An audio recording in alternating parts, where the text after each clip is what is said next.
Sticks and stones can break my bones, but words can never hurt me. A more horrible childhood sentiment has yet to be written. Words do hurt deeply. Welcome to the Calm in the Chaos Center, where we look at words under a microscope to see what harm comes and how we can avoid saying hurtful words. Most of us have encountered people who weaponize scripture, using it to prove us wrong with their very arrogant posture of knowing they're right.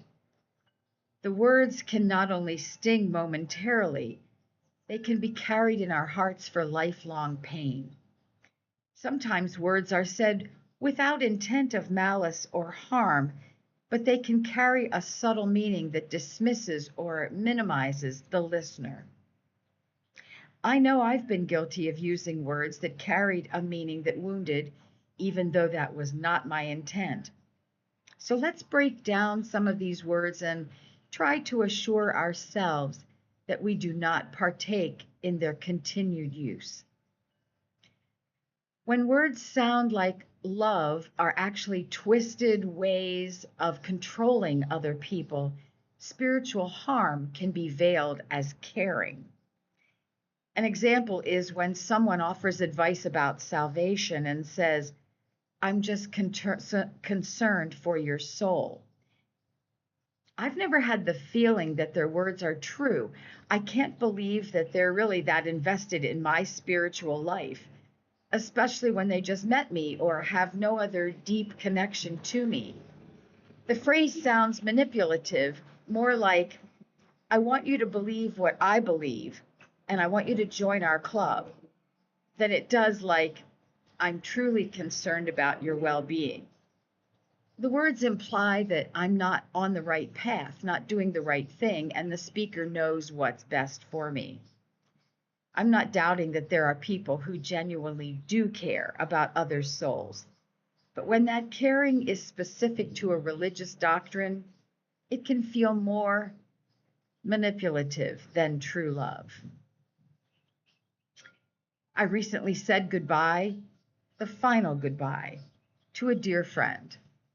And when a well-meaning person told me that my grief was God's way of teaching me something, I couldn't connect the dots.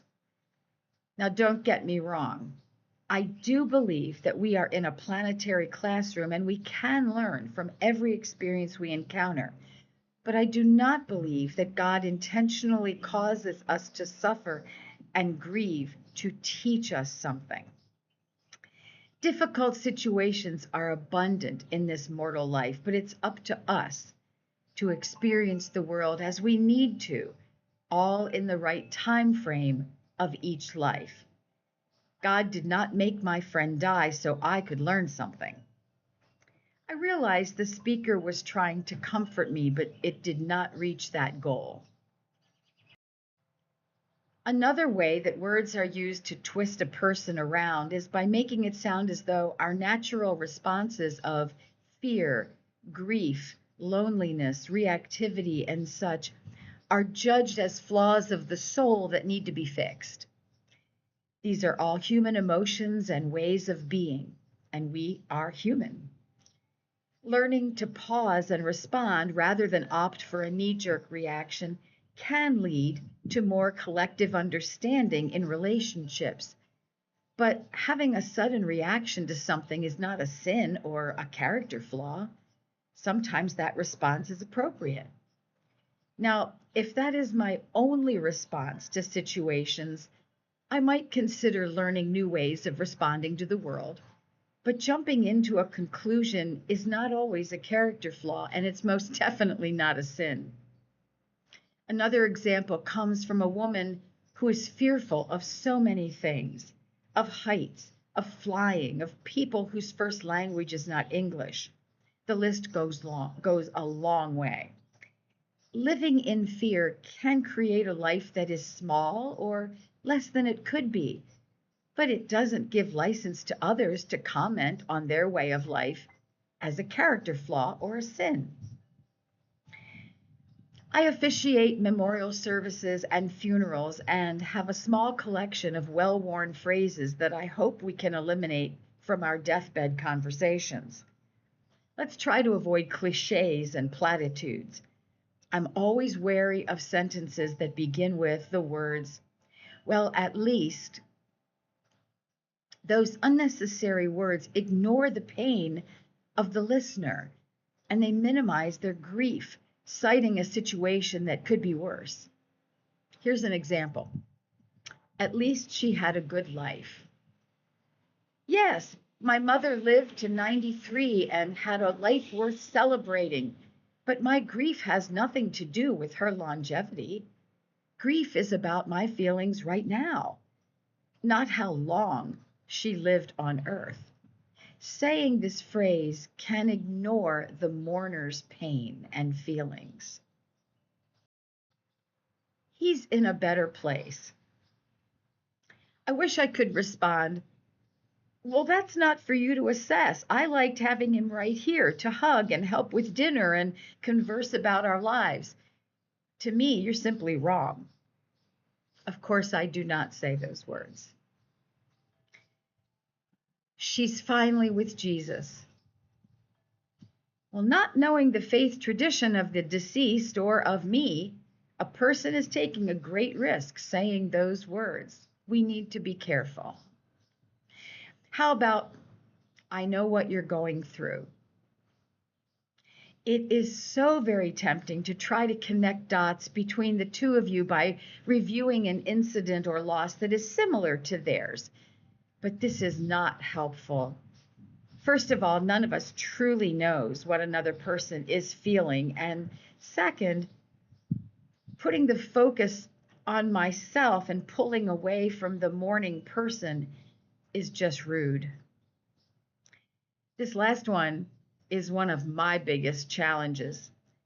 Saying things like, I'm here to help, let me know what you need, is really putting the burden of the decision on the already grief-laden person. When I say that, I'm asking her to make yet one more decision in the already overstimulated environment of dealing with funeral arrangements and visiting family members. Instead, I'm trying to remember to say explicit phrases like these. I'm doing grocery shopping this afternoon. I'll pick up a few things for you. I'll mow your lawn on Friday before the relatives arrive. Would you like help organizing the photos for the display? Would you like me to pick up your relatives from the airport? No one ever says anything unloving or malicious when speaking with grieving friends, but exact words do make a difference in conveying our intent. Let's move on to a few tried but not necessarily true phrases that have stood the test of time, but I believe their time may be up soon. Everything happens for a reason. Now, I do believe that each of our souls has lessons to learn that can only be offered in this mortal form, but it's personal. We are each on a path to our own enlightenment, our own spiritual maturity, and that path is often directly or indirectly chosen by us. In that light, not everything that happens is for my spiritual growth, even though I may choose to glean a new insight or awareness from it. I could never come to believe that my favorite person in my childhood was killed in a plane crash when I was 6 to teach me a lesson. No, in my adulthood, I may have come to develop an adult awareness about family life and relationships and loss at a young age, but that incident did not take place for a reason. Another phrase to lay to rest is one that some of my Christian friends still use. Just pray about it. No, we should not just pray. Prayer has its monumental power, but the word just means only, implying that enough prayer will move the mountains in the direction we need. And I'd rather hear something like, pray and do something. That's the key. We must marry the praying with the actual doing. I'll end with one of my all-time favorites from Christians engaging in a discussion, in an argument, or in a negotiation. Are you ready? Phrases or sentences that start with the comment, "The Bible is clear." Actually, the Bible is very unclear about a lot of issues. For every sentence that tells us to go to war or stone someone or enslave people, there are phrases, verses, and letters telling us not to do those things.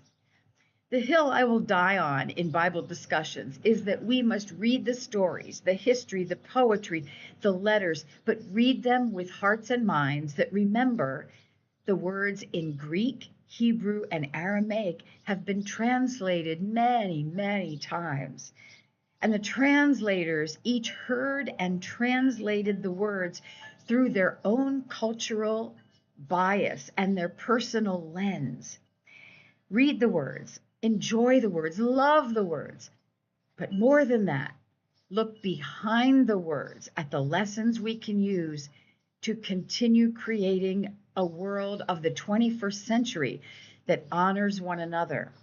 A world where our own lenses and biases can be examined and adjusted if necessary. A world where the children are fed, the elderly are cared for, where we listen to the whispers in the winds of the ancients that knew things we need to learn. Let their words guide us to wholeness. Sticks and stones and trees and horses and leaves and petals and snowflakes and blades of grass just might offer the words that we really need. Blessings on all.